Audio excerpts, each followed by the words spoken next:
ಸಂಪುಟ ವಿಸ್ತರಣೆಗೆ ಶುರುವಾಯಿತು ಕೌಂಟ್ ಡೌನ್. ದೆಹಲಿ ಅಂಗಳದಲ್ಲಿ ಸಂಪುಟ ವಿಸ್ತರಣೆಯ ಚೆಂಡಿದೆ.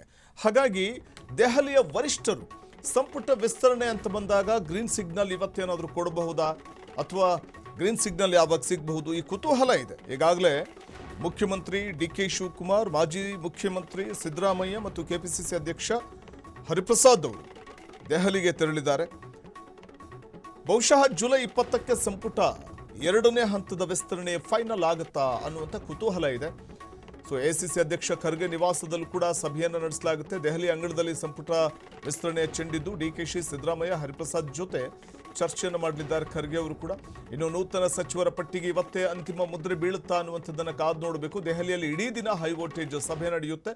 ಮೊದಲು ಸುರ್ಜೇವಾಲಾ ನಿವಾಸದಲ್ಲಿ ಮೀಟಿಂಗ್, ಸಿಎಂ ಡಿ.ಕೆ.ಶಿ ಜೊತೆ ಚರ್ಚೆಯನ್ನು ಮಾಡ್ತಾ ಇರುವಂಥದ್ದು ಸುರ್ಜೇವಾಲಾ ಅವರು. ಇನ್ನು ಬಳಿಕ ಎಸಿಸಿ ಅಧ್ಯಕ್ಷ ಖರ್ಗೆ ಅವರ ನಿವಾಸದಲ್ಲೂ ಸಭೆ ನಡೆಯಲಿದೆ. ಡಿ.ಕೆ.ಶಿ, ಸಿದ್ದರಾಮಯ್ಯ, ಹರಿಪ್ರಸಾದ್ ಜೊತೆ ಚರ್ಚೆಯನ್ನು ಮಾಡಲಿದ್ದು ನೂತನ ಸಚಿವರ ಪಟ್ಟಿಗೆ ಇವತ್ತೇ ಮುದ್ರೆ ಬೀಳ್ತಾ ಅನ್ನುವಂಥದ್ದನ್ನು ಕಾದು ನೋಡಬೇಕಿದೆ. ಸಚಿವ ಸಂಪುಟ ವಿಸ್ತರಣೆ ಅನ್ನುವಂಥದ್ದು ಕಗ್ಗಂಟಾಗಿರುವಂತಹ ಸಂದರ್ಭದಲ್ಲೇ ರಾಹುಲ್ ಗಾಂಧಿ ವಿದೇಶ ಪ್ರವಾಸವನ್ನು ಮುಗಿಸ್ಕೊಂಡು ಬಂದ ನಂತರದಲ್ಲಿ ಆಗ್ಬಿಡುತ್ತೆ, ಇನ್ನೇನು ಸದ್ಯದಲ್ಲೇ ಆಗ್ಬಿಡುತ್ತೆ, ಅತಿ ಶೀಘ್ರದಲ್ಲೇ ಆಗುತ್ತೆ, ಆಷಾಢ ಪ್ರಾರಂಭ ಆಗೋಕ್ಕೂ ಮುನ್ನವೇ ಆಗ್ಬಿಡುತ್ತೆ ಅಂತಲೇ ಸಚಿವ ಸ್ಥಾನಾಕಾಂಕ್ಷಿಗಳ ನಿರೀಕ್ಷೆ ಇತ್ತು. ಮುಖ್ಯಮಂತ್ರಿಗಳು ಆ ನಿರೀಕ್ಷೆ ಇಟ್ಕೊಂಡಿದ್ರು. ಆದರೆ ಅಂದುಕೊಂಡಂತೆ ಅದು ಸುಲಭ ಅಲ್ಲ. ಲಘು ಬಗನೆ ಆದಷ್ಟು ಬೇಗನೆ ತರಾತುರಿಲಿ ಮಾಡೋದಕ್ಕೆ ಮುಂದಾಗೋದಕ್ಕೆ ಹೈಕಮಾಂಡ್ ಕೂಡ ಒಪ್ಪೋದಿಲ್ಲ ಅನ್ನುವಂಥದ್ದು ಗೊತ್ತಿದ್ದಂಥ ವಿಚಾರ.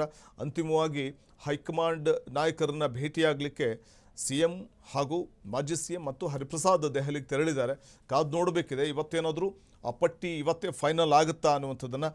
ಇವತ್ತು ವರಿಷ್ಠರ ಜೊತೆ ಬ್ಯಾಕ್ ಟು ಬ್ಯಾಕ್ ಮೀಟಿಂಗ್ಗಳಿದೆ.